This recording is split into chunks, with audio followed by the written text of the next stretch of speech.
Junior added शिक्षक के 6000 पदों पर भर्ती प्रक्रिया पूरी की जाए। 2019 से भर्ती प्रक्रिया अधर में लटकी हुई है।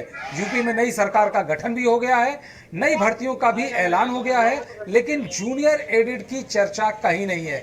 इस बात से नौजवान खफा है और आज उन्होंने लखनऊ में इस पर प्रदर्शन भी किया।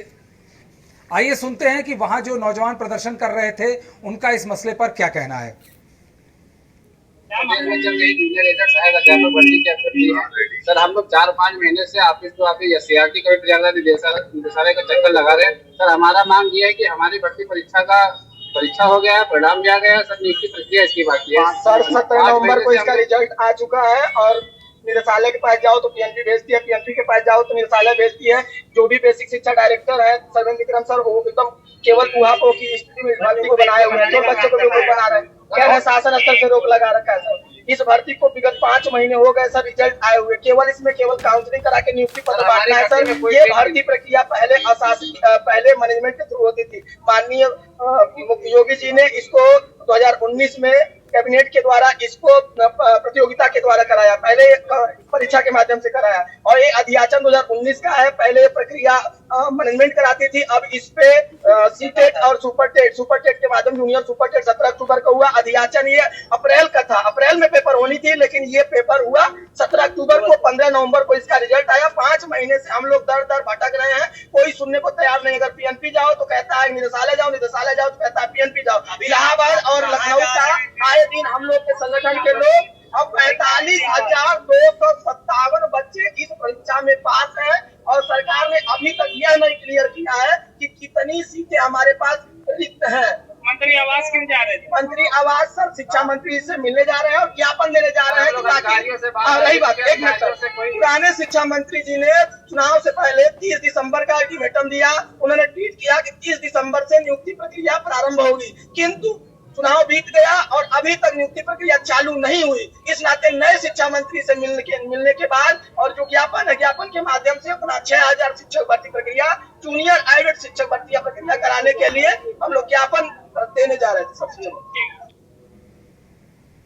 और इस मसले पर बात करने के लिए हमारे साथ लखनऊ से हमारे संवाददाता सफ़ी अहमद जुड़ गए हैं।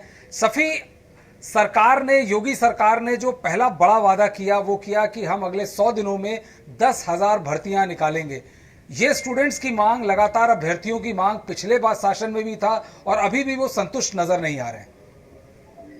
बिल्कुल, देखिए योगी सरकार की 2.0 की जो सरकार है वो बन चुकी है और कहीं ना कहीं अगर आप बात करें हम तो जो प्रदर्शन का दौर है वो भी शुरू हो चुका है, क्योंकि इसको कहीं ना कहीं पहला प्रदर्शन माना जाएगा, क्योंकि नौकरी को लेकर इनका साफ तौर से कहना है कि 5 महीने से ये दौड़ रहे हैं लेकिन इनकी सुनवाई नहीं हो रही है। क्योंकि 2019 में सहायक भर्ती की परीक्षा निकली थी, उसके बाद 45,257 बच्चे इस परिणाम में पास हुए थे। और बात करें तो हम ये जूनियर एडेड शिक्षक अभ्यर्थियों ने इसको बैनर तले प्रदर्शन किया और साफ तौर से इनका ये कहना था कि जो 6000 पद है जो नियुक्ति की मांग को लेकर वो उनको दिया जाए। 6000 पद खाली पड़े हैं, क्योंकि इससे पहले जो है इसके जो चुनाव जिस तरीके से नौकरी दी जाती थी, जिस तरीके से इसके एग्जाम कराए जाते थे, बिल्कुल बदलाव करके नए तरीके से एग्जाम कराए गए, नए तरीके से प्रतिक्रिया हुई और उसमें लड़कों ने प्रतिभाग भी किया और पास भी हुए। पास हो गए, सब कुछ हो गया, लेकिन जब इनकी नौकरी देने की बारी आई तो लगातार टहलाया जा रहा है, अधिकारी नहीं सुन रहे हैं, ना ही कहीं किसी से बात हो पा रही। तो आज यही सब जितने भी सहायक भर्ती के अभ्यर्थी थे वो मुख्यमंत्री आवास जा रहे थे अपनी बात को रखने के लिए, लेकिन रास्ते में ही पुलिस बल ने इनको रोक लिया। फिलहाल सभी ने ज्ञापन सौंपा है और अपनी मांगों को रखा। सफी, इसमें दिक्कत क्या है? यदि पद खाली है, इन्होंने एग्जाम क्लियर कर लिया, केवल काउंसलिंग बची हुई है, तो सरकार या प्रशासन इन्हें क्लैरिटी क्यों नहीं दे रहा? क्यों इन्हें लखनऊ दिल्ली, लखनऊ इलाहाबाद दौड़ाया जा रहा है? कोई क्या सरकार की तरफ से, प्रशासन की तरफ से कोई कुछ कह रहा है? देखिए, अभी प्रशासन की तरफ से कोई भी जवाब नहीं आया है। बात करने की कोशिश की थी लेकिन बात नहीं हो पाई है। लेकिन अगर देरी की बात करें तो अगर इसको समझना जरूरी होगा, क्योंकि अभी सरकार का गठन हुआ है, अभी कुछ ही दिन बीते हैं, मंत्री बने हुए हैं, तो कहीं ना कहीं भी नए मंत्री हैं, उनको समझने में टाइम लगेगा, समझाने में टाइम लगेगा। तो अभी सारी चीजें समझेंगे, उसके बाद कहीं ना कहीं इनका नंबर आएगा। क्योंकि देखिए इस लग रहा है कुछ तकनीकी खराबी आ गई। हमारे साथ हमारे सहयोगी कार्तिकेय शर्मा भी जुड़ चुके हैं। कार्तिकेय, आपने सुना होगा कि लखनऊ में आज एडेड अभ्यर्थियों, शिक्षक भर्तियों को लेकर वहां पर कई सारे लोगों ने प्रदर्शन किया। उनका कहना है कि सरकार में उनकी बात कोई सुन नहीं रहा। अभी हम शफी से बात कर रहे थे एक टेक्निकल ग्लिच के पहले। सरकार आश्वासन दे रही है, सब कुछ क्लियर हो चुका है, लेकिन इन छात्रों को, इन अभ्यर्थियों को इलाहाबाद से लखनऊ, लखनऊ से इलाहाबाद दौड़ाया जा रहा है, लेकिन शिक्षा मतलब नौकरी के मामले में कोई ठोस आश्वासन नहीं दिया जा रहा। मुझे ना दो चीज लगती है। एक चीज ये लगती है कि कहीं ना कहीं सरकारें और राजनीतिक दल सच नहीं बोलते हैं। अब वो सच इसलिए नहीं बोलते हैं क्योंकि भाई चुनाव सबको जीतना है, और अगर ये सच बोल देंगे कि हमारे पास इतनी ताकत नहीं है कि हम सभी को नौकरी दें और सभी को ऐसी नौकरी दें जो रेगुलराइज नौकरी हो, कहने का मतलब पे कमीशन वाली नौकरी हो जाए, कहने का मतलब ऐसी नौकरी हो जाए जिस नौकरी से आप रिटायर हो जाए, जिससे कि मतलब कहने का मतलब है कि पूरा घर परिवार आराम से पल जाए, तो वो सच कहने का मुझे लगता है किसी को मादा नहीं है। मोटी बात यह है कि भारतीय राज्यों में जो फिजिकल हेल्थ है वो इतनी खराब है कि ये लोग नौकरी दे ही नहीं सकते हैं। इनके जितने भी आप देखें राजस्व विभाग की जो रिसीट्स हैं, 35 से 45% तो केवल नौकरियों के उस पर जाता है। जैसे पीडब्ल्यूडी विभाग, कई लोग कह रहे थे बड़ा मक्खनदार मंत्रालय मिल गया जितिन प्रसाद को, लेकिन आपको जानकर हैरानी होगी कि 40,000 करोड़ के इस विभाग में लगभग 30 से 32% केवल, या उससे ज्यादा भी हो सकता है, सिर्फ नौकरियों की तनख्वाह है। यानी बाकी आप खर्च करिए तो 35% तो आप तनख्वाह देंगे। तो मोटी बात यह है कि कोई ये चीज कहता नहीं है कि भाई हम कर नहीं सकते। अभी जैसे ये इनको सबको कॉन्ट्रैक्ट में रख लिया जाए और ये सब लोग कॉन्ट्रैक्ट में आ भी जाए, फिर बात होगी भाई हमको रेगुलराइज करिए, फिर रेगुलराइज में बात अटक जाएगी। कार्तिकेय, तो इसलिए कोई आश्वासन दे नहीं पा रहा है। बिल्कुल बिल्कुल सब बिल्कुल ये सारे मसले बाकी जगहों के भी। यहां पर कार्तिकेय पद है, पदों में रिक्तियां हैं, सरकार ने परीक्षा ले ली, पास हो गए, केवल काउंसलिंग बाकी है और उनको पद की नियुक्ति देना बाकी है। समस्या यहां आ रही है कि उसके बावजूद उनको कहा गया कि आपको हम करा देंगे, उसके बाद नई सरकार आई, पूर्ण बहुमत की सरकार आई, और उसके बाद दोबारा उनके जीवन में आंदोलन और इलाहाबाद लखनऊ।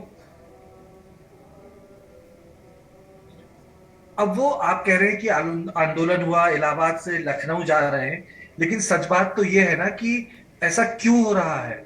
अगर वाकई इतना पैसा है, इतनी नौकरियां हैं, तो एक झटके में अनाउंस भी कर सकते हैं। इसका मतलब है कहीं ना कहीं प्रशासनिक और राजस्व को लेकर दिक्कत है। इसका मतलब ये लोग सच बात बता नहीं रहे। मतलब जी सफी, आपसे मैं एक सवाल पूछना चाहता हूं कि जिस तरह से आप देख रहे हैं, पहले भी 97,000 शिक्षक भर्ती को लेकर काफी हंगामा चलता रहा, प्रदर्शन चलते रहे। यहां पर एग्जाम होते हैं, एग्जाम के बाद पर्चा आउट हो जाता है, पर्चा आउट के बाद दोबारा एग्जाम होता है और उसके बाद रिजल्ट नहीं आता। तो ये जो तमाम चल रहा है, यदि हालत इतनी ही खराब है तो सरकार एक क्लैरिटी क्यों नहीं दे पा रही है? सरकार नौकरी भी नहीं दे रही है और क्लैरिटी भी नहीं दे रही है। देखिए, अगर बात करें हम 97,000 शिक्षक भर्तियों की, तो वो लगातार कई महीनों तक उन्होंने प्रदर्शन किया। बिल्कुल चुनाव के आखिरी तक प्रदर्शन करते रहे वो। बिल्कुल लास्ट टाइम जिस दिन चुनाव के तारीखें ऐलान होनी थी, जिस दिन चुनाव होना, तो चुनाव तक वो गए, जहां वोटिंग पड़ रही थी वहां भी गए अपनी बात को रखने के लिए।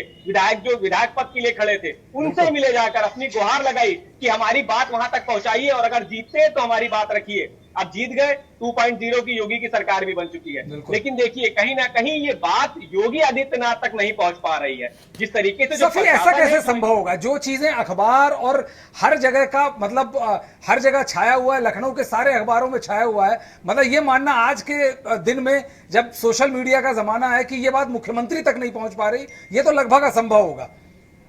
देखिए विजय जी, सबसे बड़ी बात ये होती है कि बात को पढ़ना और समझाना और समझना, सबसे बड़ी बात यह समझ नहीं रहा वो हो सकता है जी।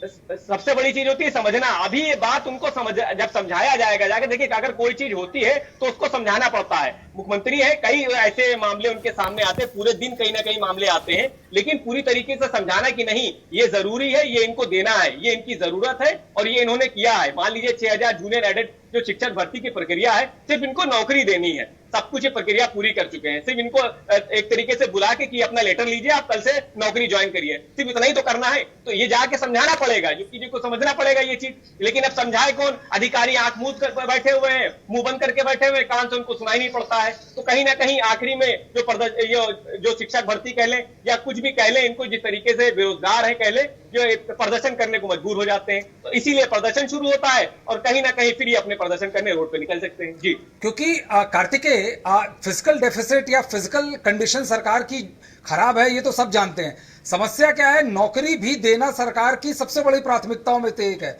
जब से योगी आदित्यनाथ की 2.0 की सरकार आई है, जो सबसे बड़ा अनाउंसमेंट है, वो अनाउंसमेंट ये है कि हम 100 दिनों में 10,000 नई भर्तियां करेंगे। लेकिन ये मुद्दा ऐसा है कि जिसके बारे में एक तरफ से सरकार इसको अति महत्वपूर्ण मानती भी है, अनाउंस भी करती है, और ये भर्तियां ऐसी हैं कि पद रिक्त है, केवल लेटर देना है, सारी प्रक्रिया पूरी की जा चुकी है और अधर में लटके हुए हैं छात्रों का भविष्य, और छात्र बिल्कुल भी आश्वस्त नहीं है। दुनिया में कभी भी कोई ऐसी सरकार नहीं हुई जो नौकरियां प्रॉमिस नहीं करती है। अमेरिका में भी हर बार राष्ट्रपति आके नौकरी प्रॉमिस करते हैं और हर राष्ट्रपति प्रॉमिस करते हैं। बस फर्क ये है कि जब वो नौकरी प्रॉमिस करते हैं तो कहते हैं कि मैं यहाँ इंडस्ट्री लगाऊंगा, आप क्या कारखाने खुलवाऊंगा, मैं आप क्या ये करूंगा, उस आदमी का इन्वेस्टमेंट करूंगा। ये सब कोशिशें बहुत हुई उत्तर प्रदेश में, आपने तो देखा होगा कि बिजली का कारखाना लगेगा। लगता है नहीं नॉर्थ इंडिया में, मध्य प्रदेश, छत्तीसगढ़, बिहार, झारखंड, उत्तर प्रदेश जनरल इंडस्ट्री तो लगती नहीं है। फिर सबकी आशा टिक जाती, भाई सरकार नौकरी दे, सरकार ही हमको एब्जॉर्ब कर ले, और स्किल के नाम पे जीरो। भाई 2014 से स्किल इंडिया प्रोग्राम भी चल रहा है, ठीक है, उस पर सारा ठीकरा नहीं फोड़ा जा सकता, क्योंकि उससे पहले भी लोगों को सोचना चाहिए था कि बिना स्किल के नौकरी नहीं मिलेगी। तो मोटी बात है कि नौकरियां प्रॉमिस करते हैं, तो लेकिन आपको नौकरी प्रॉमिस निजी क्षेत्र के जरिए करनी चाहिए, जहां एब्जॉर्प्शन रेट ज्यादा है। क्योंकि देखिए कार्तिकेय, इसमें गलती तो सरकार के पार्ट में है ना, क्योंकि हम स्किल की बात करते हैं, लैक ऑफ स्किल की बात कर सकते हैं, लेकिन यदि आप एक पर्टिकुलर पैमाने पर नौकरी देना चाहते हैं, उस पैमाने पर 6,000 छात्र खरे उतरते हैं, आप उन्हें सेलेक्ट कर लेते हैं, उसके बाद नौकरी नहीं देते, तो यहां पर ना स्किल की कमी है, ना आप यदि आपके पास राजस्व नहीं है उसकी भी कमी नहीं, यहां इंटेंशन की कमी है। यहां पर और किसी भी चीज की कमी नहीं, यहां सिर्फ इंटेंशन कमी है। हो सकता है इंटेंशन की कमी हो सकता है कि वो वेट करना चाहते हो, वो बाकी सब चीजें। लेकिन जो बड़ी तस्वीर है वो ये है, चलिए आपकी बात मानी, 40,000 लोग, जितने भी लोग हैं उन सबको नौकरी मिल गई, पर क्या ये नौकरी का सिलसिला, मांग का सिलसिला खत्म होगा इससे? नहीं, दूसरा वर्ग बोलेगा हमको नौकरी चाहिए।